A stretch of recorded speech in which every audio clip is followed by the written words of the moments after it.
So your hydro dip didn't go as planned or you messed something up. Now what do you do? In this video, I'm going to show you my method for fixing bad hydro dips. And don't worry, it's super simple and very, very fast. Stick around and I'll show you how to do it.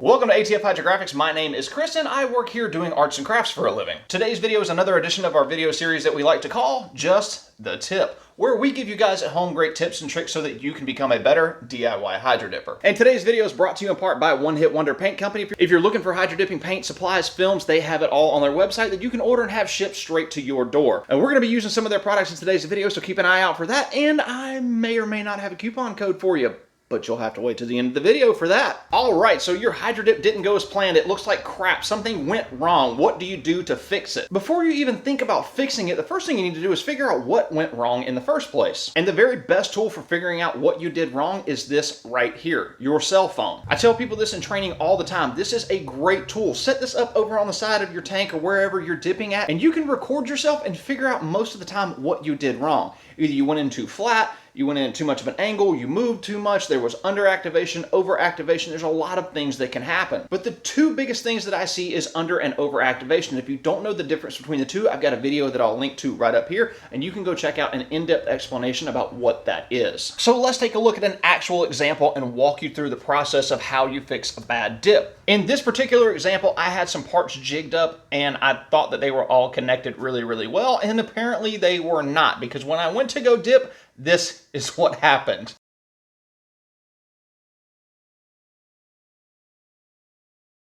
Oh, just completely fell in the water.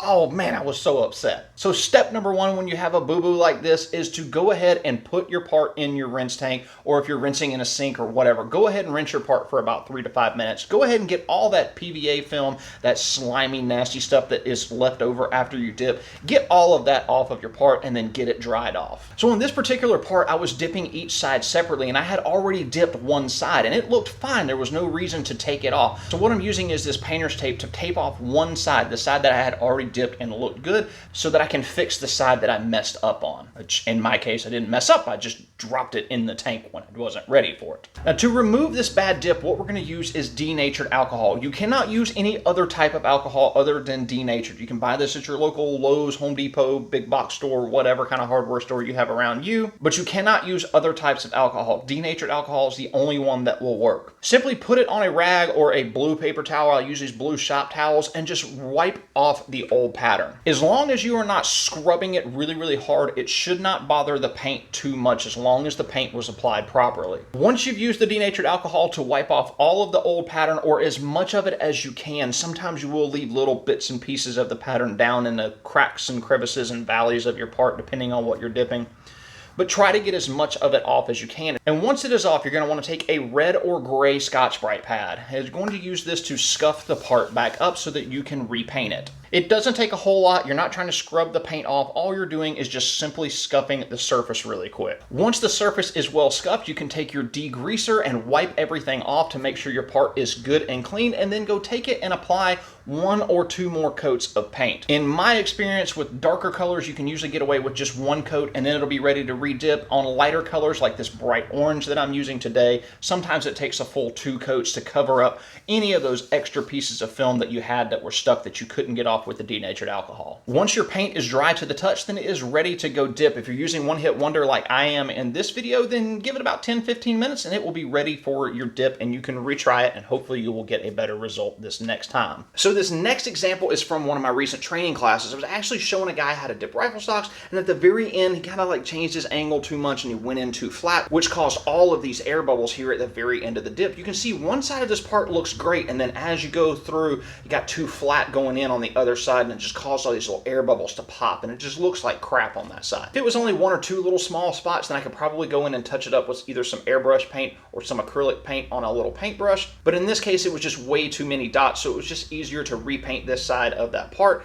and re-dip it. And we use the exact same method. Rinse it off, let it dry, get your denatured alcohol on a rag, wipe it all off, scuff it with your either red or gray Scotch-Brite pad to give the surface of the paint something to bond to, give it another 1 or 2 coats of paint, and then it is ready to re-dip. This method is super easy and it works on all paints with all films and all activators, and it also works on all parts. You can use this on parts that you painted that are plastic, metal, aluminum, anything. It works just fine. So the question I get most frequently about this method of removing the graphics and repainting is how many times can you do it before you have to remove all the paint? My general guidelines is if I'm dipping or painting a part that has a really high tolerance, like something that goes pew, or like an interior car part that has a really tight tolerance and it has to fit a certain way. Parts like that, I will usually only do this twice. So one layer of paint, wipe it off. If I mess it up, repaint it, and then that's it. If I can't get it right in those 2 times, then I'm gonna strip all the paint off and start over. And my preferred method for stripping paint off is with a sandblaster using either aluminum oxide or red garnet blast media.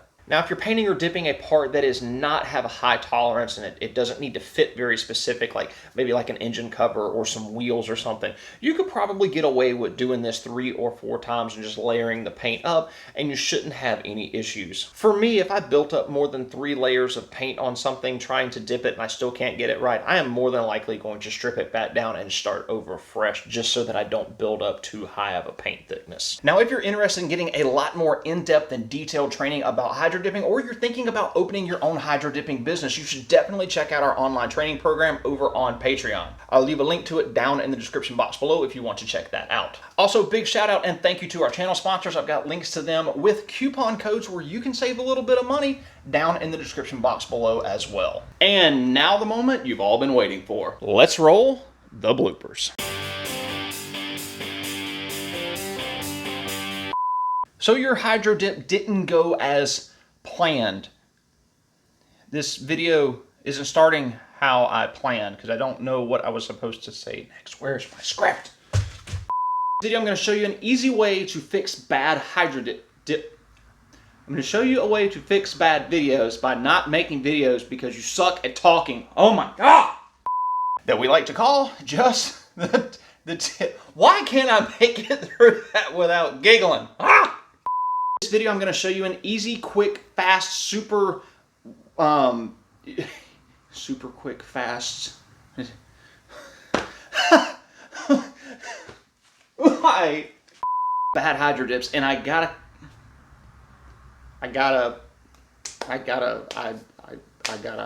gotta quit. I cannot talk today. What is the deal? I'll show you a very simple way to that we use here in our shop. Our shop. Now we're going to be using some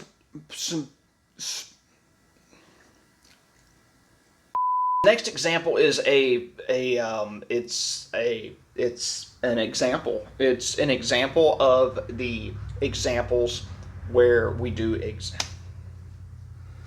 and now the moment you've all been waiting for, while this activator gun touches me inappropriately on my backside. Stop!